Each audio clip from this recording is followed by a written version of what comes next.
भारत के संविधान के निर्माण की कहानी एक लंबे संघर्ष और दूरदर्शिता की कहानी है।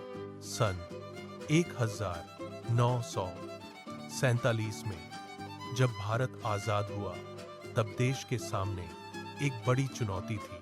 देश को एक ऐसा संविधान चाहिए था जो सभी नागरिकों को समान अधिकार दे सके। एक मजबूत दिशा प्रदान करने के लिए संविधान सभा का गठन किया गया था। इस सभा में देश के विभिन्न हिस्सों से चुने गए प्रतिनिधि शामिल किए गए थे। संविधान सभा की पहली ऐतिहासिक बैठक 9 दिसंबर 1946 को संपन्न हुई थी। इस सभा के प्रमुख नेताओं में डॉ. भीमराव अंबेडकर जैसे महान व्यक्तित्व शामिल थे। डॉ. राजेंद्र प्रसाद, जवाहरलाल नेहरू और सरदार पटेल ने भी महत्वपूर्ण भूमिका निभाई थी। डॉ. भीमराव अंबेडकर को संविधान की मसौदा समिति का अध्यक्ष नियुक्त किया गया था। उन्होंने दिन रात मेहनत करके एक व्यापक संविधान का मसौदा तैयार किया था। इसमें सभी नागरिकों के अधिकारों और कर्तव्यों का स्पष्ट वर्णन किया गया था। सरकार के कामकाज की रूपरेखा भी इस महान दस्तावेज में शामिल की गई थी। संविधान सभा ने देश की विविधता को ध्यान में रखकर चर्चाएं की थी। हर अनुच्छेद पर गहन विचार विमर्श हुआ ताकि न्याय और समानता सुनिश्चित हो सके। लगभग 2 साल 11 महीने और 18 दिनों की कड़ी मेहनत जारी रही। संविधान निर्माताओं ने दुनिया के कई देशों के कानूनों का अध्ययन भी किया।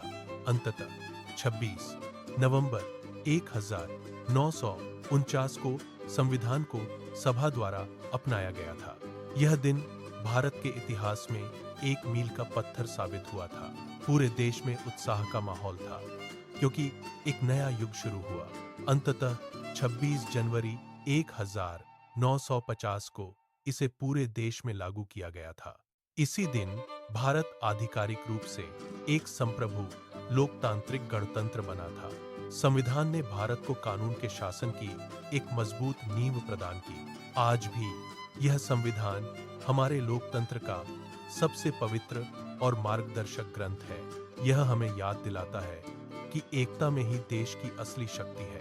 स्वतंत्रता सेनानियों के सपनों को इस संविधान के माध्यम से साकार किया गया।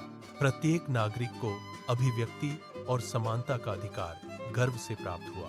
न्याय, स्वतंत्रता और बंधुत्व की भावना को संविधान की प्रस्तावना में पिरोया गया। यह दस्तावेज केवल कानून नहीं, बल्कि भारत की आत्मा का प्रतिबिंब है। आज भारत दुनिया का सबसे बड़ा लोकतंत्र बनकर गर्व से खड़ा है। संविधान के मूल्यों को अपनाकर हम एक बेहतर भविष्य की ओर बढ़ रहे हैं। अंबेडकर और उनके सहयोगियों का योगदान हमेशा भारत के इतिहास में अमर रहेगा। हमें अपने संविधान का सम्मान करना चाहिए और उसके मूल्यों को निभाना चाहिए। यह संविधान हमें एक सूत्र में बांधकर आगे बढ़ने की प्रेरणा देता है। लोकतंत्र की रक्षा करना अब हम सभी नागरिकों का परम कर्तव्य है। भारत का संविधान हमारी एकता और अखंडता का सबसे बड़ा प्रतीक है।